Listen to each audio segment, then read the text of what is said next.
So it's the morning after the result. Obviously, Fulham won, West Ham won. We got away with that. I mean, that was one where I feel elated because of a last-minute equaliser, like we all do. Obviously, because it feels like we have nicked a point when it was undeserved. So it always gives you a bit of a lift. But now I've had time to sleep on it.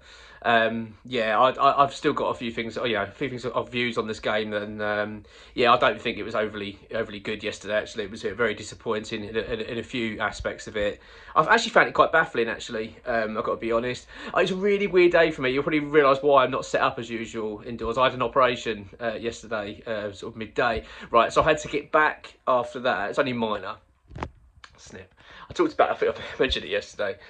So I came back right thinking I'm going to get home, get myself comfortable, get ready on the sofa, watch the West Ham game, and I was really expecting just a far more well organised looking West Ham. I think we've had 2 weeks on the training pitch. Look, albeit I get that the vast majority of our starting 11 have been away on international duty, so I do understand that, right?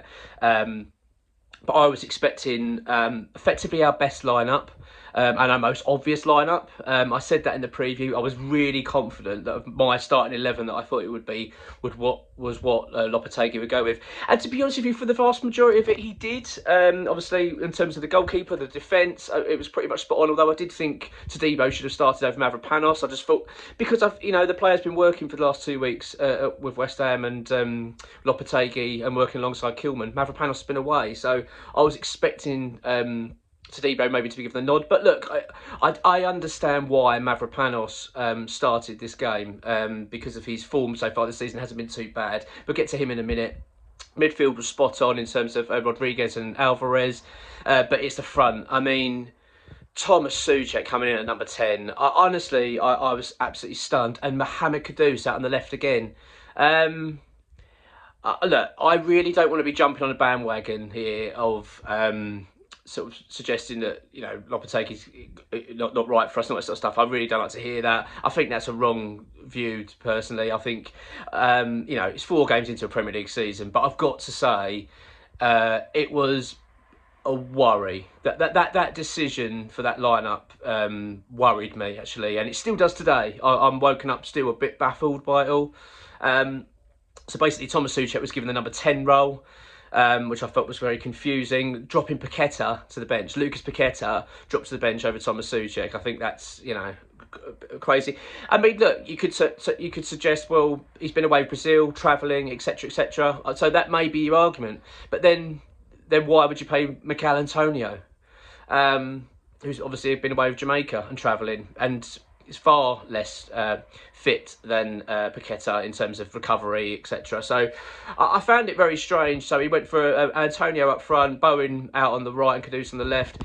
And obviously, as I say, Souček playing the number 10 role, and Somerville on the bench, which I was disappointed to see. I've got to be honest, and I'm sure many of you join me on this, I was really disappointed with that lineup. It deflated me quite a bit, actually, but I was willing to accept it. You sort of think, well, hang on, okay, because we can go down this path and sort of get upset and angry. You think, well, no, let's see how the team perform. Let's see how we get on. Well, the performance from West Ham in that first half justified our concerns as fans, and certainly mine. I was really angry, actually, with the first half performance. I thought it was shockingly poor from West Ham. We were at 6s and 7s the whole half. Couldn't get any hold of the game whatsoever. Fulham were all over us, absolutely all over us, and they must have been rubbing their hands together thinking this is far easier than we expected. We just looked lost. Souček was absent. I thought he was really, really poor. And I know I can hear people saying now, well, you're just picking on Souček. I've got other players I want to pick on as well. Mavropanos I thought was really poor. Yeah, disappointing. I'll just go through a couple of bits in the first half then. As I say, not much to talk about of West Ham, honestly. There's not much to even say positively about that first half performance. I can't even suggest there was a couple of good chances, a couple of good movements. It was absent. It was really flat. We looked lost. And I'm willing to accept this is a team that is still adjusting to a new manager, a new style of play. So I'm really not, please don't think I'm sort of alarmed and pressing the the alarm thinking it's you know, we've got something to be really worrying about here. I don't think so. I still accept the fact there's a lot of work to be done and there's more time for this team to get adapting. But I mean, my God, it was just disappointing with that lineup. That's what done me, and it was kind of obvious that it was never going to work. I think there was the first half. There was a shout for a penalty. Traore sort of broke through. Kilman was chasing him. You can understand why Fulham wanted the penalty. Basically, I think that Traore's looking for the penalty. He cuts in front of Kilman. He sees him coming in. He cuts in front of him. I feel like he leaves his boot there a little bit. And there's a little bit of a coming together. It's a bit of a 50-50. It's one of those where I think if it had been given, you'd have kind of gone, I can see why it's given. And the fact it wasn't given, you can see why it wasn't. It was a little bit 50-50. It would have been a bit harsh, I think, had it been given. That's my view. And I know that's, maybe I've got my claret and blue glasses on there, but I still feel that it was pretty soft. But Fulham went 1-0 up anyway, regardless of that. I think it's 24 minutes, and it was Jimenez who slotted in from a Smith Rowe ball. This is a real cock-up from Mavropanos again. I actually do feel now with Mavropanos, as much as he has been okay, he's just too prone to making errors. It just feels like every game he's always got a big error in him, and this was another one from him. He totally switched off when the ball goes laid through to Smith Rowe. He just bizarrely starts claiming it's offside, and it's almost like he's expecting it to be given when it's not. Do you know what I mean? It's like, for me, that's sort of rule one, isn't it? You know, you play to the referee's whistle. You don't stop and you know, no whistle's gone, no flag's gone up, and then expect it to go. I just think it was such a rookie mistake. And then basically, then he's then realised, oh no, it's not offside, it's not been given, and then he has to then run back, and by the time it's too late, the ball comes back inside to Jimenez, who just slots it in. Kilman can't do much about it, nor can the goalkeeper. It's a good goal actually from Jimenez in terms of his finish, really like slick, but really poor defending from West Ham. And also I've got to think Wan-Bissaka as well was pretty slow getting back. It was just a poor goal to concede. It kind of summarised where we were. It was just a bit of a lethargic defending, it felt like. But I'm not going to put the blame on Kilman. I put it actually 95% on Mavropanos on that one. I think he was, you know, for an experienced Premier League international defender to stop when you've not heard a whistle, really, I think that's, you know, you learn that at bloody school. Come on, for God's sake. That's basic stuff, and I think that's just really, really poor from him. I was hoping that the goal would kick us into life a little bit. You know what I mean? It felt like one of them games that West Ham needed something to happen for us to go, right, let's get ourselves going now and start playing. It didn't at all, actually. I thought we were really shocking. To be honest with you, I thought that Fulham probably should have been 2 or 3 up at half-time. I think they would have been disappointed. Had a few more chances. We threatened hardly at all. Went in at half-time. I saw some videos of people at the game and saying that the bars were packed already, sort of like for the 35th minute. People just had enough and wanted to go and have a beer and whatever. So this is West Ham fans, of course. So I was feeling the same. Obviously, I'm sitting there on a sofa recovering, and I was honestly fuming. Really sitting there thinking, this is the opposite of what I expected. I was expecting a far better performance. I was expecting to see a good starting 11, our best team. Now, Lopetegui, in his defence, did make the changes at half-time. This is where there's the difference I'm hoping we're going to see from what we experienced from our previous manager, where it's like he recognised it and wanted to sort it out. But at the same token, you've got to say, well, why were they starting in the first place? So Souček came off, and rightly so, he was dreadful, replaced by Paqueta, who I said should have started. Antonio came off as again, who shouldn't have started. And he was replaced by Somerville. So Somerville now goes out on the left.